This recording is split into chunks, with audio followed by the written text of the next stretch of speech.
আপনি কি জানেন পৃথিবীর এমন একটি মন্দির আছে যেখানে সমুদ্রের একেবারে কাছে থাকা সত্ত্বেও ঢুকলেই সব শব্দ হঠাৎ নিঃশব্দ হয়ে যায়, যেখানে পতাকা ওড়ে বাতাসের বিপরীত আর হাজার হাজার মানুষ খাওয়ার পরেও প্রসাদ কখনো শেষ হয় না।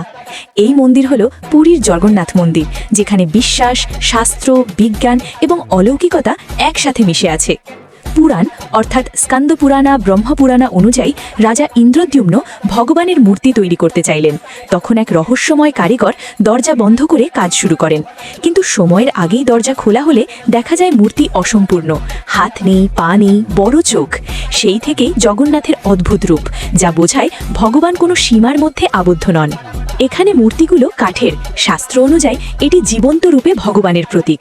নির্দিষ্ট সময় অন্তর নবকল্প নামে একটি গোপন রীতিতে পুরনো মূর্তি বদলানো হয়। এই সময় ব্রহ্ম পদার্থ বা নীলমণি স্থানান্তরিত করা হয় সম্পূর্ণ অন্ধকারে। কেউ জানে না এর ভিতরে আসলে কি আছে। এটি ভগবানের শক্তির প্রতীক হিসেবে ধরা হয়। মন্দিরের ভেতরে ঢুকলেই সমুদ্রের শব্দ অদৃশ্য হয়ে যায়। গবেষকরা বলে দেন মন্দিরের স্থাপত্য শব্দকে থামিয়ে দেয়, কিন্তু ভক্তদের কাছে এটি জগন্নাথের অলৌকিক লীলা। প্রতিদিন হাজার হাজার মানুষ প্রসাদ খায়, তবুও কখনো কম পড়ে না। রান্না হয় একটার ওপর এক 7টি হাঁড়ি বসিয়ে। ওপরের হাঁড়ির খাবার আগে সেদ্ধ হয়। রান্নাঘরের আগুন শত বছর ধরে জ্বলছে, কখনো নেভে না।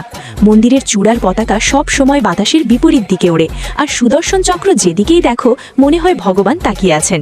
শাস্ত্র অনুযায়ী নবকল্পের সময় চোখ আঁকা হয় শেষ মুহূর্তে, যা ভগবানের জীবন্ত হওয়ার প্রতীক। মন্দিরে পূজার নিয়মও রহস্যময়। দিনে বহুবার ভগবানকে ভোগ দেওয়া হয়। ভক্তরা বিশ্বাস করেন ভগবান সত্যিই সেই অন্ন গ্রহণ করেন, তাই মুখে প্রসাদের চিহ্ন দেখা যায়। ছায়া রহস্য, প্রধান গম্বুজের ছায়া স্পষ্ট দেখা যায় না। পাখি রহস্য, মন্দিরের ওপরে পাখি খুব কম ওড়ে। সিংহদ্বার বা প্রধান দরজা খোলার সময় পরিবেশ হঠাৎ আলাদা মনে হয়। ঘণ্টার ধ্বনি ও কম্পন শরীর ও মনকে বিশেষ অনুভূতি দেয়।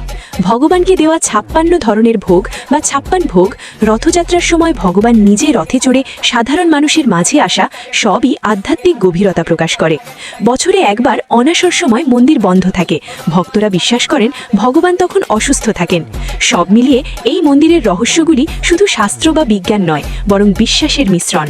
মূর্তি অসম্পূর্ণ হলেও ব্রহ্ম পদার্থের রহস্য, নবকল্প, মুখে প্রসাদের চিহ্ন, সমুদ্রের নীরবতা, রান্নার অদ্ভুত নিয়ম সবই একটাই কথা বলে, জগন্নাথ মানে এমন এক শক্তি যিনি জগতের নিয়মেরও বাইরে। এই মন্দির শুধু একটি ধর্মীয় স্থান নয়, এটি এমন এক রহস্য যা আপনি দেখবেন, অনুভব করবেন, কিন্তু পুরোটা কখনো পুরোপুরি বুঝতে পারবেন না। আর যদি এই রহস্যময় গল্পটি ভালো লেগে থাকে, ভিডিওটি লাইক করে দিয়ে আসুন, চ্যানেলটি সাবস্ক্রাইব করুন আর বন্ধুদের সঙ্গে শেয়ার করুন, কারণ সামনে আরও এমন চমকে দেওয়া সত্য অপেক্ষা করছে।